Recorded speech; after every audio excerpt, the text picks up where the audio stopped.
Taste of BitterSweet Fruit by Kharisma, Chapter 1, Khaila. Damn, baby, you know we need to argue more often, I screamed out in ecstasy, pulling DC's long, smooth locks until he moaned painfully. No, we don't. Let go of my head, girl. That shit hurts, he replied while rubbing his sore scalp with his fingertips. I'm sorry, boo. You know how I get when we make love. DC licked his luscious full lips and told me, yeah, I know. That's why we don't need to argue. It leads to this violence. My violence had interrupted our beautiful rhythm to allow him to massage his wounds. DC whispered sweet things in my ear and gently kissed each lobe. I slowly and passionately stroked on top, all the while screaming his name. He palmed and savored my brown apple bottom, moving it up and down to his cadence. He looked at me as if he could eat every morsel of my sugary caramel. I could tell he was ready to explode. He began to thrust harder and faster to complete his mission. Slow down, baby. Let's take our time. I'm enjoying every minute of this, I said, trying to savor another dose of DC's good loving. Everything was so sensual and beautiful. I wish I could have preserved the moment forever. I was completely taken in by the sweet aroma of vanilla-scented candles lingering in the air, as well as the smooth sounds of contemporary jazz in the background. As I licked him from head to toe, I could taste the salt on DC's skin, his sexy, smooth chocolate frame, a sculptured work of art, was perfect in every way. The feel of his warm, moist body next to mine was like bathing in smooth buttermilk. I would have been crazy not to be totally drawn into his presence. I laid slowly on DC's chest, biting hungrily on his neck. I could tell DC wanted to ask me to stop, but it felt so good he couldn't get the words out. He knew he would pay for the love bites later, with the stinging sensation and purple bruises he would usually endure. He told me over and over he didn't like passion marks, but he knew I couldn't help it. He finally gave in and decided to stop complaining about it. I could tell he loved me every time I saw his face. The love was overflowing from the warmth of his embrace, the width of his broad pearly white smile, and the intensity of his big brown eyes. He used to tell me all the time he wanted to marry me, but he felt he had nothing to offer a wife.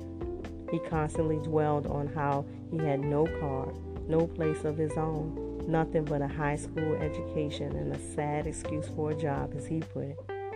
He figured his sponging off of me needed to stop, and soon.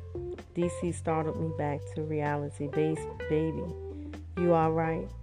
You got quiet all of a sudden. It's not like you to be this quiet. Yeah, I was just thinking about how good you feel. Whatever, girl. I know something's not right with you.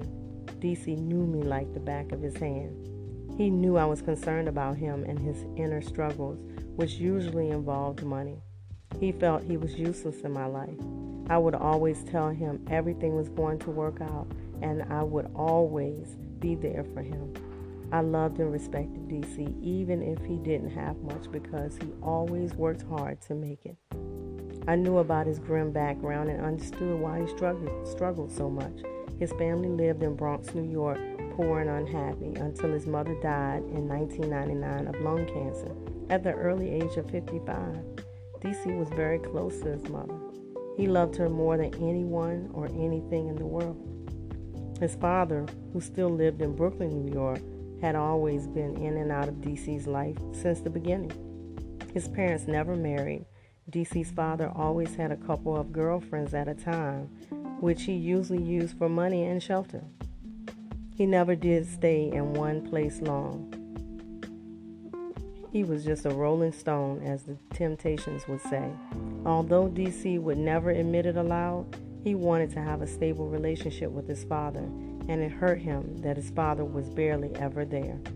His older brother, Vay, never was a supportive type either, and was rarely there for DC when he needed him. Needless to say, they were not close emotionally, even living as roommates for almost 5 years. My distant thoughts were interrupted again when DC remarked, "Everything will be all right as long as you're here with me, Kai." So stop worrying about me and get back to business, woman, he said jokingly. DC flipped me over again and began to thrust hard and deeply inside of me again. I was enjoying every minute of his good loving and forgot where my mind had gone for the moment. I quietly moaned, gently biting my bottom lip. Then he hit my spot.